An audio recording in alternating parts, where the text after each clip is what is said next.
In this video, we're going to look at Marx's analysis of capitalist society and how his theory of how a communist society would emerge. And hopefully we'll all get to understand the original core principles of fundamentalist socialism, as we call it, class-based analysis of society, abolition of capitalism, belief in absolute equality, common ownership, revolutionary approach, and belief in the bourgeois state. Marx's work was a big project. He wasn't just looking at capitalist society and what would happen after it. He really was looking at a history of the world, or a history of societies, and how society develops and how we get from one society to the next. What is the cause of historical change? And in his work, Marx was influenced by the German philosopher Hegel. And Hegel believed that ideas were at the root of all societies. And the ideas that are at the root of societies then give rise to all other elements of an individual's existence, the culture, education, politics, and so forth. For Hegel, societies moved forward through something called the dialectic, or the clash of ideas. So the ideas in a society would be what he called a thesis, and eventually they would be challenged by an opposing set of ideas, an antithesis. And eventually the clash between these two sets of ideas would lead to a new synthesis, a new set of ideas which in time would become the new thesis. And these would be the dominant ideas for a long time, until eventually a new antithesis would come along, an opposing set of ideas, and challenge these, which would lead to a new synthesis, which would become a new thesis, and so on and so on. Marx had a much less romantic view of historical development, you could say, than Hegel. For Marx, at the root of all societies is what he called the methods of production, or what we might call the economy. And all other aspects of society and individuals' existence flowed from and emanated or were subordinate to the methods of production. An individual's position in society was related to where you stood in relation to the modes of production. Were you an exploiter, one of the ruling class who were in control of the modes of production, or were you one of the exploited by one of the ruling class, those who are in control? In that respect, Marx had in effect turned Hegel on its head and said ideas were simply part of or subordinate to the real influence in society, which was the economy or the modes of production. And Marx argued that the ruling ideas of each age has ever been the ideas of the ruling class. For Marx, what we think are the natural common sense views of society in which we live are nothing of the sort. These views are not neutral, rather they are merely the ideas or beliefs of the ruling class. Although he rejected Hegel's belief in ideas, Marx did adopt Hegel's idea of conflict between thesis and antithesis. But instead of conflict between ideas, Marx believed it was conflict between classes that had led to historical development. And again, from the Communist Manifesto, he argued that the history of all previous societies has been the history of class struggles. In previous societies, the slaveholders and the landowners were the dominant ruling classes. But each of these societies also contained their own antithesis, the slaves obviously for the slaveholders and the serfs for the landowners. And conflict between these classes had eventually led to the next stage of development. And as we'll see in capitalist society, Marx argued the same thing would happen again. Marx and Engels, it's important to remember that they saw themselves as scientists, and Marx in particular saw his work as a scientific explanation with predictable outcomes. He would have seen the term that was used later on, socialist ideology, as an oxymoron. Ideology for Marx was merely the dominant ideas of the ruling class. And for Marx, social class, or the conflict between social classes, was the key to unlocking or understanding historical development. So in previous societies, Marx thought that all previous societies had two elements to it. There's the superstructure, which is the bits we see around us: government, family, religion, education, culture. But if you peel that away, underneath it all was the economic base. And within the economic base, the modes of production, there were two classes. Previously, you had slaveholders, the exploiters versus the slaves who had exploited. And then in feudal society, you had the landowners versus the serfs. In capitalist society, the two classes that Marx identified in the economic base were the bourgeoisie, the owners of productive wealth in this new capitalist society, who were exploiting the proletariat, who were the second class. And the proletariat were those who subsisted by selling their labour and were exploited by the bourgeoisie. The system itself, capitalism, Marx believed was a system of naked exploitation through his theory of surplus value, which very straightforwardly was, if this is the salary or the value that was put on the goods that the worker produces, and this is the price that the bourgeoisie then sell the goods that the worker produces, well, clearly, what we would probably call profit, Marx would call surplus value, and that's taken by the bourgeoisie. And for Marx, this was the amount by which the worker was exploited by his or her employer. But, according to Marx's scientific theory, the ruling class in each society also produced the source of its own downfall, its own antithesis.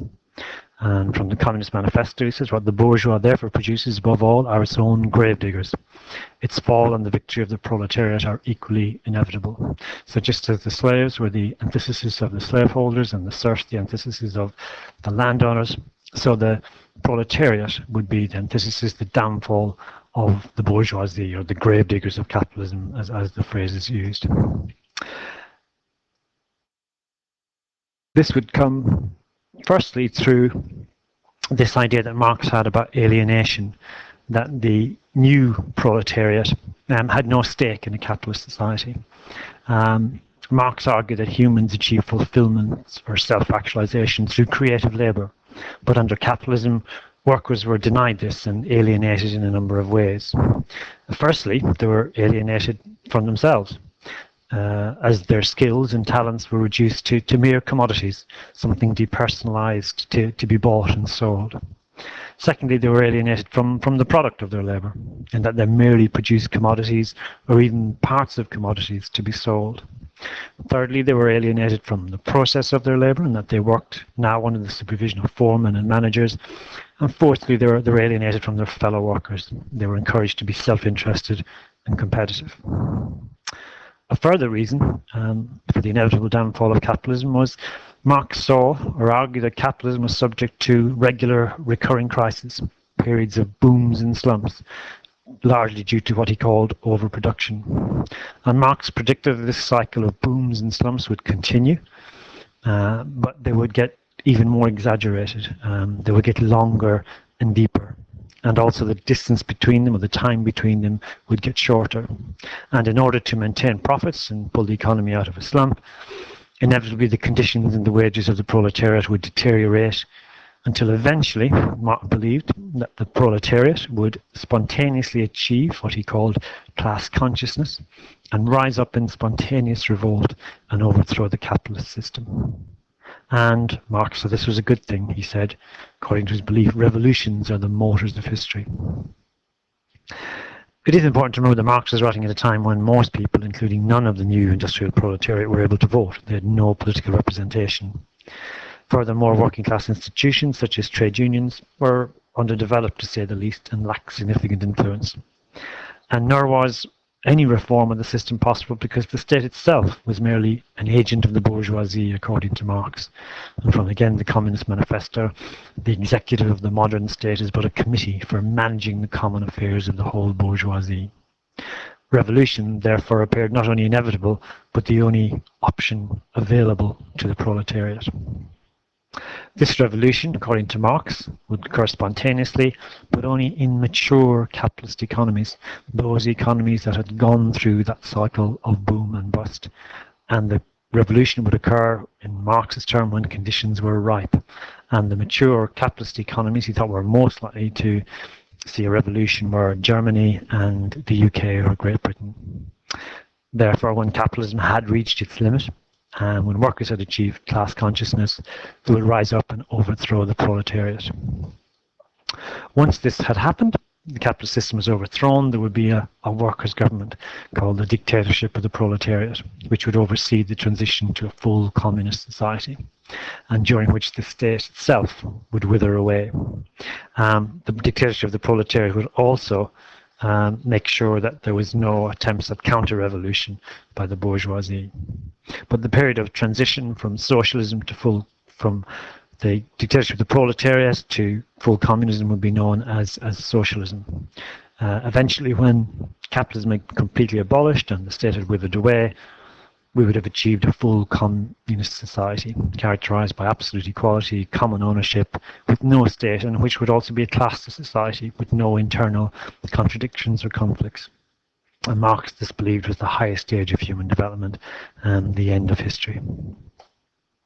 So looking back at Marx's stages of development, we start off with tribal or primitive communism. We then moved on to slaveholding society, and again conflict between the two classes in the economic basis of slaveholding society, the slaveholders and the slaves.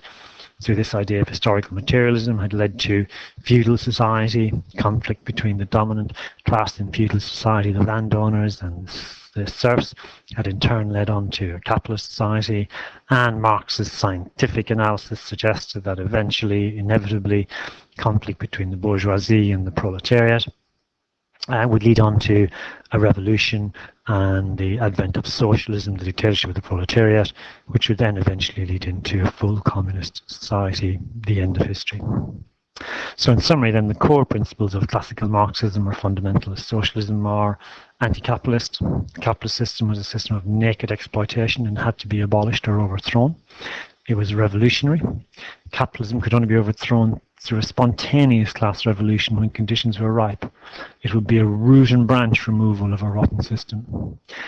The new society, communist society, would be characterized by collective ownership. Under communism, there would be no divisive and unjust private property, and you can refer back to the core theme.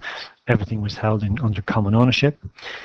Communist society would also be characterized by absolute equality of outcome, which would produce harmony and social cohesion, unlike the inequality produced under equality of opportunity. Again, see the previous core theme. Fundamentalist socialism had a very class-based analysis of society and politics, and social class or conflict between the classes was the key to understanding history. The working class or the proletariat were accorded a special position in Marx's analysis, although under socialism and communism, classes would eventually disappear. Again, see the core theme. And it was also very much an anti-state analysis in that the state was merely part of the superstructure, an agent of the ruling class of the bourgeoisie, and could not be reformed. If we put those into a table, which we'll come back to later when looking at the other strands. So the classical Marxist, the first of the strands we would look at, how you achieve socialism. The road to socialism was clearly, it was revolutionary, which would be a spontaneous revolution when conditions are ripe. In terms of capitalism, it was anti-capitalist. It sought to remove or abolish through a revolution. It was characterized by a belief in absolute equality, a belief in common ownership.